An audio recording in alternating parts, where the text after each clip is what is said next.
Believe in yourself, push your limits, experience life, conquer your goals, and be happy. Namaskar, welcome to PT Pointers, and in this video, we will cover major headlines of the Hindu, Indian Express, and Press Information Bureau. So, without wasting any time, let's start today's discussion.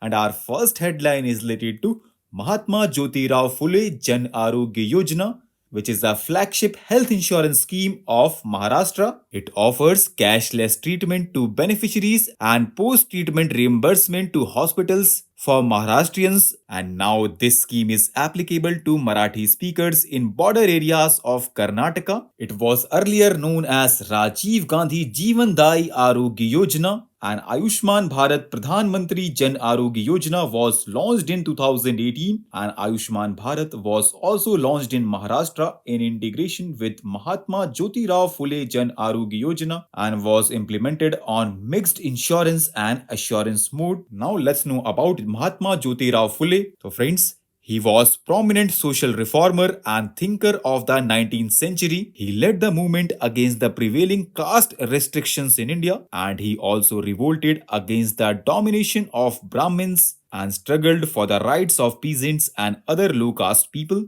Our next headline is related to Foreign Contribution Regulation Act 2010, and it is in the news because recently Taiwan headquartered Buddhist religious trust has been granted clearance under the Foreign Contribution Regulation Act 2010, and it will enable the organization to receive foreign funds. And do you know friends, registration under Foreign Contribution Regulation Act 2010 is mandatory to receive foreign donations, and for this, NGO must have a definite cultural, economic, educational, religious, or social program to get registered. And according to data, more than 3,000 associations were granted fresh registration from 2014 to 2023. Our next headline is related to Drishti 10 Star Liner, which is officially handed over to the Indian Navy recently. It is an unmanned aerial vehicle with an advanced intelligence, surveillance, and reconnaissance. It has an endurance of 36 hours and a 450 kg payload capacity. And do you know friends, it is the only all-weather military platform with NATO's TANAG 4671 certification, and it is cleared to fly in both segregated and unsegregated airspace. Our next headline is related to laws related to remission policy in India, and it is in the news because recently Supreme Court struck down the remission granted by the Gujarat government to 11 convicts who were serving life imprisonment for gang rape of Bilkis Bano during the communal riots in 2002 in Gujarat. And do you know friends, Article 72 and 161 of the Constitution provide power to President and Governor to grant pardon, commutation, remission, respite, or reprieve to a convict. And apart from this, the appropriate state government under Section 432 of the Criminal Procedure Code 1973 may remit the whole or part of the punishment to which a convict has been sentenced. And in case of life imprisonment convicts, this remission can be done only after a period of 14 years in jail as per Section 433A of the CRPC. Our next headline is related to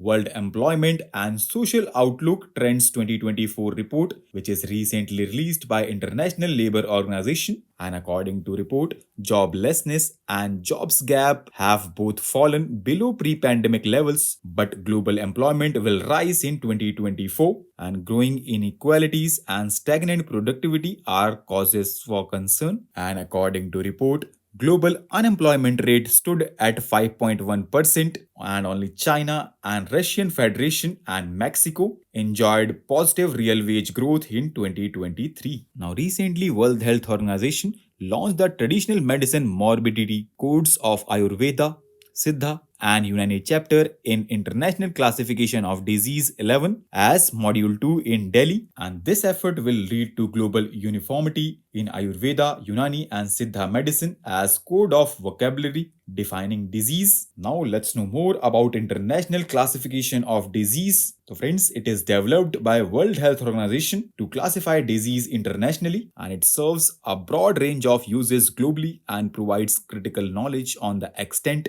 causes, and consequences of human disease and death worldwide via data that is reported and coded with ICD It was originated in 19th century and its latest version is ICD-11, which was adopted by the 72nd World Health Assembly in 2019 and it came into effect on January 1st, 2022. Our next and last headline is related to Okinawa and it is in the news because recently Japan resumed landfill work at new US military site on Okinawa, which is located in the eastern part of the Asian continent and it is the southwesternmost point of Japanese archipelago. It comprises 160 islands of varied sizes and the warm Kuroshio current flows through a clear ocean waters of Okinawa, creating an environment in which coral, fish and other sea creatures thrive. So with this, let's conclude our today's discussion. Thanks for listening and for regular updates, you can follow us on various social media platforms.